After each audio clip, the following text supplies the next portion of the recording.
Hey guys, it's Sam and this is my February wrap-up. So I'm actually filming this the weekend before February ends, but February is a short month, which everyone says. It's only shortened by like 2 days, but still it feels like very short. And I just don't think I'm gonna get the current book that I'm reading finished because I just started it before the end of the month, and yeah, so I'm gonna film this now. So that means that I've read 2 books in February. February was not a very good reading month for me for some reason. I didn't feel like I was reading very slowly, but apparently I was. I don't know. And these books share a similar theme because both of them were kind of disappointing reads for me, so let's get into it. The first book is King of Scars by Leigh Bardugo. This is the first book in the Nikolai duology, the new series within the Grishaverse universe that Leigh Bardugo is writing for. I've already done a full review and discussion on this book, so I won't talk about it in detail, but this ended up being a 3-star read for me. I think that there was a lot of pacing issues with this book, and there was also some choices made about like characters that we were following that ended up taking up a lot of time, so I didn't feel very invested. So you follow Nina, Nikolai, and Zoya in this book, and this felt like it wasn't really a Nikolai book because he wasn't really the major focus in the story.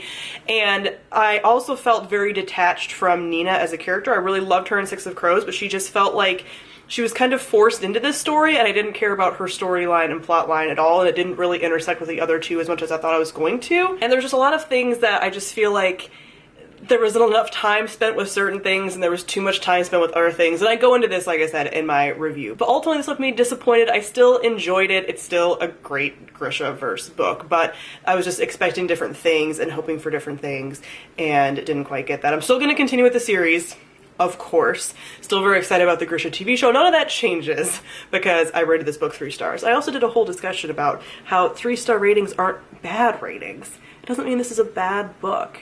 It just means that it wasn't as good as I was hoping that it would be.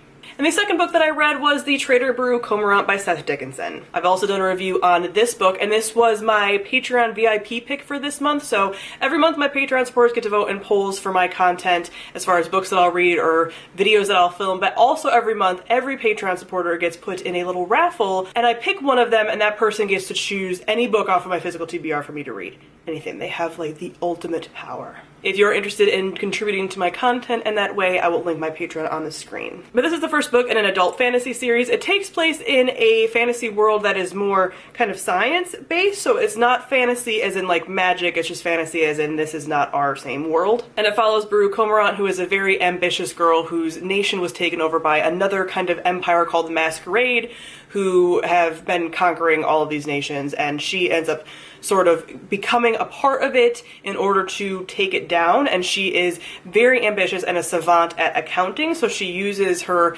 accounting abilities to just scheme and do all these political things. So I've heard amazing things about this book, and it is a book that I think a lot of people will enjoy, but personally it was just a little bit too politically dense while also being politically dry for me. So there's very dense world building with a lot of political machinations, and I just felt like I was at a distance from a lot of it. I wasn't super invested in it. I really like Beru as a main character. She is very Slytherin, she's very ambitious, she uses her brain to do things, and she's just really kick-ass in that way.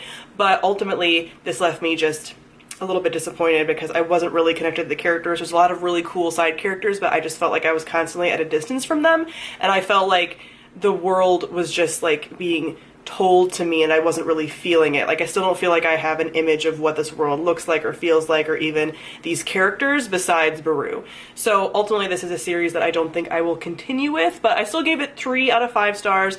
It's still a well-written book and interesting as far as some of the things that happen in here, but ultimately just wasn't really what I was hoping for or the kind of story, political story that appeals to me. So yeah, this was very short and sweet, kind of like this month. It just kind of flew by. Not really much more to say because I did a lot more in-depth reviews for these books. So comment down below, let me know if you've read these books and what you thought of them, and also what your favorite book that you read in February was. Was February a short month for you and you just didn't get a lot of reading done either, or did you feel like you got a lot done?